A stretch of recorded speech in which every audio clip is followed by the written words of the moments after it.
All right. So I've been thinking about this for a while, about my latest uploads, especially because there's a lot of stuff that I cover in these that is so controversial. Like when I was talking about trans people in the last one. And I'm going to do it again, too, in this one. Only it's not going to be about trans people. It's going to be about black people. And it's going to be even spicier. It's going to get so spicy. So people are going to be like, why would you want to do that? Why would you go out of your way to be controversial knowing that people are not going to understand this because they won't and they can't? There is no opportunity for them to understand what I'm about to say. But I'm going to say it anyway because it's the truth and because I don't think that I want people to follow me. I don't want this much responsibility where I'm not allowed to say what I actually fucking believe, because every single one of us out there has some belief that no one else agrees with. And the only difference between a politician and an average everyday human is the politician knows better than to tell the truth. They lie through their fucking teeth and they sell you a false image, and it makes you feel good every time they do it. And you go, yay. And then you go and you vote for that person. And then they completely change and they do whatever the fuck they wanted to do to begin with. And it's so weird that this process even happens. But people, like when they go through these voting processes for other people, if you vote directly on a petition to change some law or something like that, that's fine. But what I'm talking about is if you're voting for a person, if you're voting for a delegate that then does things on your behalf, is supposed to represent you on your behalf, never works out because you can't hold them accountable. Once you put them in office, they can do whatever they want. And now they don't need your vote because they already got it. So they're just going to go off and do whatever they do. And it's one of the reasons that I don't agree with voting for people. I've softened my stance on voting in general. I understand that there are some things that you do have to vote on. American Idol is a great example. There are some things out there that you have to vote on, that there's just not really any other way of doing it. But if you're going to talk about who is the most popular artist, I mean, that's one thing. You have to vote on that because that's what popularity is that you got so many people that are backing you, right? But you could also technically measure the viewership that they have, the number of times that their music video is viewed, for example, and then just statistically count that. And measure their popularity through audience engagement, which is what I would do personally. Instead of having a vote, I would just measure objective audience engagement. The more audience engagement that you get from your raw talent, the better a musician I would think that you would be. I wouldn't necessarily agree with the mass popular voting of who they think the best one is, because honestly, they're going to be swayed by charm. They're going to be swayed by their emotions about who they think that person is as a person. And that's going to bleed into their vote because they're going to be like, well, this person deserves it more. Or this person, I think, better represents the genre. And it's like, well, I don't really care about this person. I care about their music. No offense to them. But I think that that's the point of the art, is the art, not the artist. If the point of the art is the artist, then you run into what I'm about to talk to was as far as quote unquote black culture, which in my opinion, as people refer to it conventionally in the United States presently, I don't think that accurately portrays what it's trying to portray. It is portraying something that was actually invented by not black people, but by either Zionist Jews or white people or some other group. Obviously not them. I don't know who. I suspect it would be Charles, is what I call it. It's Charles. Illuminati. Whatever you want to call it. Deep State. I call it Charles. You can call it whatever you want. Most people call it the Illuminati or the Deep State. But that's who created black culture. Okay? It wasn't organically discovered in black America. And everyone knows this. academically they know this, because if you go back in time when blacks were slaves, right? They didn't have black culture then, did they? And then you've got, movies like Roots and stuff like that that try to portray the whole system in a particular light. And you've got Missy, being so adorably sexily cute when she asks the other chick if she wants to be her slave. I fucking love that scene. I don't know why. It's so hot. She asks her if she wants the other chick to be her slave. And it's supposed to be offensive, but I'm sorry, but it just turns me on. I just think it's really hot. But anyway, it's like the worst thing that I could possibly have a reaction to.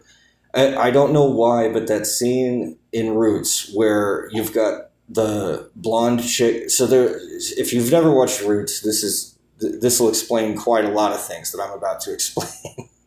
So Roots is an attempt at black culture propaganda. And this is exactly what I'm talking about. But it's made by a black guy, so it must be about black culture. No. Just because he has black skin doesn't mean that he accurately represents black culture as an ethnicity. And what is that? Well, because it's so nascent, it's something that could be just conjured as whatever. Why? Because blacks came over here as slaves. How could they have their own culture if they were enslaved? They weren't even allowed to read. They don't have a culture. Their culture is whatever we give to them. Hence, black culture, quote unquote black culture, is not black. Black culture is white. Black culture is what Whitey invented for black people. Anyway, I'll get more into that in a minute. If you haven't watched Roots, there's a scene in Roots where there's this blonde chick, and I forget what her character's name is. It's Missy something. It's like Missy May or Missy Melissa or something like that. Missy something. I can't remember. But anyway, this blonde chick is white, obviously, and then her friend that she grew up with as a child was black. Kit, what the hell was her name? Kizzy.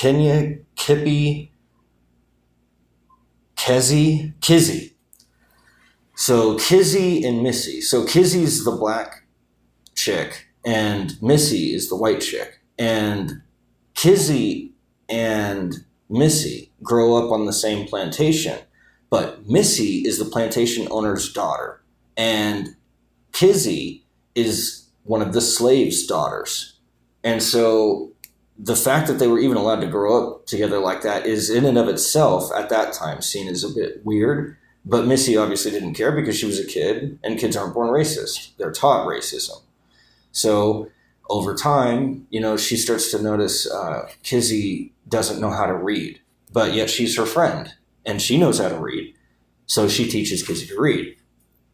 And her dad finds out about it, and it's like a fucking problem. It's like, you don't teach the blacks how to read? What is this nonsense? And, it's completely overdone and outrageous and all this stuff. And it's like, I don't know how it actually was at that time, but, it's a movie, so they got to sell it, So they do. And it's so silly and cheesy. And then Missy's dad is like, hammering down on her and is like, well, you can't really do that, Missy. Now, you're my daughter, and I love you to pieces, but you can't teach a black how to read. That's the kind of thing that happened. Okay? So that's how Missy and Kizzy are related in Roots to begin with. But here's the sick, sad thing that I think Roots does a good job at showing, but does a terrible job at contextualizing properly. I agree with the way that it's portrayed in the movie. It is sad because you've got a little girl that is just trying to help her little friend, and she's trying to teach her how to read. I mean, what the hell is wrong with that? And then she's being punished for that. And she's being told, you can't see Kizzy anymore. Kizzy and you don't get to hang out because you taught her how to read. I can't unteach her that. Now I have to watch her that much harder because she can read signs, she can know paperwork, she could manipulate her slave documents and make them say something other than what's true. Now I have to go back and check all that shit. Thanks, daughter. So they split them apart, much to both of their dismay, okay, as children. So then Missy goes off and lives with somebody else. I forget, cousin, uncle, something like that. And it's some other plantation. And she spends the rest of her life over there. They reconnect when she's older, when Missy is like 20-something and Kizzy is 20-something. So now they're not kids anymore. They're not even pubescent, which I think, if I remember right from the way the movie shows it, Kizzy learns how to read and gets discovered to know how to read when she's like a teenager. And then they don't see each other again until their early 20s, I want to say. But I could be off on that. Anyway, Missy and Kizzy reconnect later, but they reconnect as adults. So now Missy could, theoretically, adopt her, I guess is one way of putting it, or whatever. Technically, it's enslaving. She just buys Kizzy. And then if she buys Kizzy, then she can teach Kizzy how to read, and she can do whatever she wants, and they can hang out. And they can be friends, and they can have the same life they used to have when they were kids. But Missy has to buy Kizzy as property, as a slave, as an object. So Kizzy would have to sign over herself to Missy. And so when Missy asks Kizzy, "Do you want to be my slave?" what she means is, "Do you want to be set free?" And being her slave is just signing this contractual paperwork that satisfies the government and the rest of society's curiosity about this relationship that they have, so that it legitimizes it. And it says, well, the reason that they're hanging out so often is because Kizzy is Missy's slave. And so it's legal, it's fine. If Missy then decides she wants to teach Kizzy how to read, then maybe she can just enslave her to do her accounting or something like that. I don't know. But it makes it legitimate so that Kizzy can live the way that Missy would prefer her to live and the way that Kizzy would prefer to live in Missy's eyes, in the eyes of someone that doesn't understand slavery. So Kizzy proudly denies this and says she would prefer to remain a slave on the plantation that she's already in, and basically snubs off Missy and says basically something that's, to the effect of, no, because I don't want to be anyone's slave, so I'm not going to, do this, which is stupid and makes absolutely no sense because she already is a slave. It's just that she's a slave on the plantation that she grew up on versus being a slave for Missy, which would arguably be objectively and subjectively and relatively better. And this is one of the things that I really can't stand about Roots, is because it's like, well, oh, but it's so proud. No, it isn't. It's stupid and defiant and childish and sick and wrong to sit there and be a racist against Missy and say, well, fuck you, Missy, you're a racist because you don't understand me and you don't understand this thing that I'm going through. Yeah, the fuck she does. That's what she's trying to fucking save you, Kizzy. But Kizzy wants to be a little bitch and get all Polly Pissy Panties and say, no, I'm a proud blackface and I can't be a slave to Missy. You already fucking are a slave, Kizzy. And you're mistreated, and you get raped every fucking other day by Oscar Wilde or whatever the fuck, Bends are right on over, and rapes are right there. Rapes are either, if it isn't right in front of her parents know what happens. Yeah, go ahead, Kizzy, make them do that. Make them have to have that as their punishment, and just punish everybody with your own body by sickly forcing this to continue. Instead of just going with Missy and swallowing your fucking pride and moving the fuck on with your goddamn life and making the best of it that you could do, which is arguably what she should have done by any possible metric. Now, again, like I said, I understand what the point of that is. That's why it angers me. If I didn't understand slavery, if I didn't understand the point of being so proud that you won't sign yourself over to someone else, I wouldn't be enraged by the concept because I wouldn't be aware of it. The thing that annoys me about it is that there is nothing that she is helping anyone with. And then if you want to say, oh, but it's not about the effect, it's about the cause. What about the cause of protecting your family? What about the cause of literally paying attention to anything other than your silly teenage annoyance at your situation? And the reason that I downplay it so much is because if she's going to, I'm going to. Oh, now it's a problem. Oh, now I can't do that because that would be sick and twisted. But if she does it, it's fine. Do you see how sick and twisted that is? See, so if it's sick and twisted for me to say it, how is it not sick and twisted for her to say it? Oh, well, because she's going through it. No, the fuck she's not. Her parents are going through it. The community is going through it. They have to hear her screams at night. She's not isolated. She's not living off in Mars somewhere with her and Oscar Wilde and that's it. And it fucks with Missy's head too, because what the hell is Missy going to do? She can't go over there and abscond with her and run off.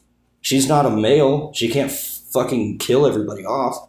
She's this frail, delicate little creature. What is she going to do? You know? And so she gets blamed because she's white, but she's stuck in the same situation Kizzy's stuck in. And that's what no one in Roots sees. And it pisses me off. Missy and Kizzy are in the same fucked up scenario. The only thing that's different is the thing that Missy has over Kizzy is the very thing that Kizzy tries to throw in Missy's face, showing that Kizzy is the one that actually has it. Because it's up to Kizzy. It's up to Kizzy whether or not Kizzy goes with Missy or not. Kizzy owns that relationship, not Missy. And Kizzy abuses Missy over it and makes her watch her get raped. But, you know, it's fine because quote-unquote pride. And then you want to argue with that and you want to say that that's not what she does? She spits in her fucking cup when she sees it the next time. And it's like, how are you going to do that to her? She tried to save you in the only way that she could. And you're going to spit in her fucking cup like it's her fault. Because she's a whitey, so fuck you. And then the most annoying, that's the most annoying scene in Roots, is the scene where Kizzy spits in Missy's cup. And this happens when they reconnect the third and final time, when they're both old women. And I have to admit, Missy did not handle the situation well. Missy ends up running into Kizzy on the road, and she is trying to get some water. Missy's trying to get some water. Kizzy's still a slave on the same plantation, right? Missy comes in to see her uncle or whoever the fuck it was that she was staying with or something like that, and is looking for some water. Kizzy's the only one there. Kizzy is asked then by Missy, can you fetch me some water? And Kizzy, recognizing Missy, says, you know, ma'am, have you ever heard of someone named Missy, whatever her name is? And the actual Missy says, no, you know, I used to be called Missy a long time ago, but nobody calls me that anymore. And then Kizzy's like, well, do you remember somebody named Kizzy? And Missy's like, no, I can't recall anyone named Kizzy. And of course, that is fucked up. You know, you do have to feel bad for Kizzy a little bit in that moment, even though she caused that to herself, because she's the one that refused Missy's, you know, proposition. She refused it out of pride alone, which the movie applauds her for doing, even though she didn't have to. She could have just gone with Missy and it would have been fine. But nope, not good enough for me. So she just, you know, forces the situation to be the way that it is, and then she blames Missy for it later on. Because Missy's like, no, I can't recall anyone named Kizzy. Why not? Well, because of what Kizzy did. Kizzy's like, no, see, we're not really friends then, because you don't trust me. This is the only thing that I can do for you, and you're going to question my motive, and you're going to claim that I'm somehow twisting your arm and doing something wrong here. I'm the only one that can help you, and I'm trying to help you for legitimate reasons, and you're going to spit in my face because of my skin color. Happens to be the same skin color as the other people that are doing this to you. And that's literally the only thing that can be said about what Kizzy does to Missy. It's disgusting. It's absolutely disgusting and enraging and backwards and stupid and tired. And this is exactly why I say black culture is not black. Black culture is white, and it just has a black face. It's just disgusting. So you look at what Kizzy does to this woman that has gone through all this, at least, what would you say, secondarily traumatic experience along with Kizzy. And Missy, in this situation, really can't garner much sympathy. Okay? She's already tried to free Kizzy once, and Kizzy refused out of pride alone. And then, like I said, makes Missy feel as if the fact that Kizzy gets raped is Missy's fault, which makes no sense because Missy's the one that's trying to save her. But because Missy is white, then Missy represents Whitey, and Whitey rapes her, therefore Missy rapes her. That's how Kizzy tries to form this in her silly little head. And this is what black culture is. It's fuck Whitey because Whitey is Whitey. And that's it. That's all it is. Now, why is that not useful? Well, even inside the movie, it's not useful because it literally keeps you in chains. So I don't know what you think your pride is worth when it kills you, rapes you, and leaves you for dead. And then you have no one there and nothing to be proud of other than this silly notion that somehow you're defying someone and that you're a child that stomps their feet and says, "Daddy, Daddy, I don't like this." And that's the best you can do for your pride. That doesn't sound very proud to me. Choosing to stay in chains doesn't sound too proud to me. Making my best friend feel like a racist and apparently a sociopath and questioning my best friend's motive because of their skin color doesn't seem too proud to me.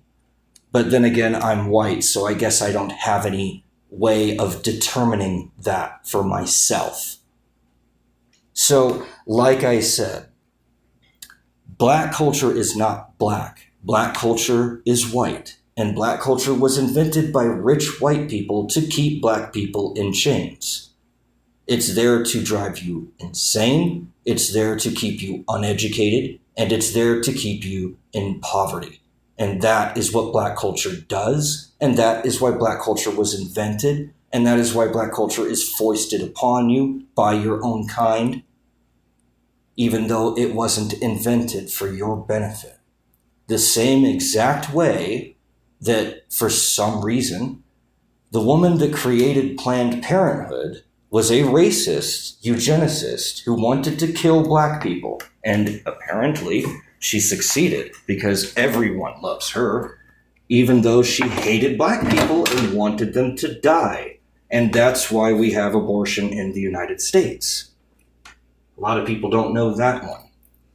So I could literally go on and on and on. But the point of this is I don't agree with this system. I don't agree with black culture. I don't agree with calling black culture an accurate representation of black people. And I don't think it's right for black people to kill each other in the streets because they're claiming to be more black or more real than the other one. There's always a realer nigger on the other side of the gun. There's always a bigger nigger. You can't play that game and then survive it in mass. As an individual, maybe, but it's a pretty low chance. And this is what I'm going to do to show it.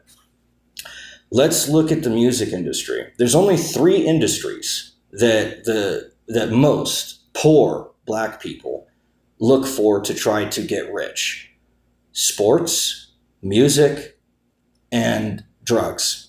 And if you're not doing one of those 3, then you're not allowed to survive. They will kill you if you don't do one of those 3 things. I mean, and I'm not exaggerating. You will die if you don't do it. A lot of them get roped into this shit when they're 12, 10, 8. Okay? It's like Nigeria. You've got little kids with guns, and that's cool. It's great. Good for you, man. Great job. That's the kind of quote unquote black culture that I don't think is organic because it doesn't serve the community that it supposedly represents. What kind of a community creates a culture that kills itself? That doesn't sound legit to me. So this black culture where you've got little kids carrying guns, killing other little kids carrying guns, where does that lead? What is the effect of that? Lots of dead kids survive 25. Survive until you're 25, and you've got a really good chance of surviving the rest of the way. Why? Because before you're 25, your brain has not yet fully developed. And when it does, you become less impulsive and better at time management, budgeting, and following through on your plans. Before that, you're impulsive. So how do you survive a whole bunch of really impulsive people? You have to have a community that trusts other people in it, number one. What does the black culture do? Don't trust anyone. That doesn't seem to serve that community. That seems to serve some other community. I wonder which community that community is serving. Doesn't seem like much has changed here. So, how do you get people to continue being enslaved after they learn how to read and write? Real simple. You tell them it's not cool. Boom. The entire community implodes with people fighting in the streets, killing each other in mass, trying to be cool. Why is being cool more important than reading and writing and succeeding in any way? I wonder what it could be. I think it's because being cool means you're popular. Being popular means you're entrusted, means you've got a good reputation, means that you've got some social capital, is what that's called. So if you turn social capital into debt, then no matter how much of it you get, you're always deeper in chains. If you can teach someone that being cool, which is what you would have to do in order to become popular, requires you to do everything in your power to be as untrustworthy as possible, then you warp the entire evolution of the species against itself. You turn the mechanism by which we are supposed to trust each other and build communities in the first place, and you turn that on its head so that the very thing that would glue that community together is the very shattered glass ripping and scraping itself through it so that you cannot ever coagulate into a stable society. And look at you now. You're still not in a stable society if you're deeply embedded into this thing that they call black culture. You're always fighting somebody. You're always being fought by somebody. And not only that, but you're fighting multiple enemies at once, and you're being fought by multiple enemies at once. Because to be popular is now to be untrustworthy. And to be trustworthy is to be unpopular. Because that's something a white person would do. Look at how sick that kind of a statement is. That a black person would consider integrity, class, honesty, and trustworthiness to be attributes of white people, and therefore to be deplored, and therefore to be driven out of their community. Does that make any sense at all? I don't think so. But like I say, I put these out there to be unpopular for that reason, so that I can be trustworthy. And we'll see if that has any effect in the long run.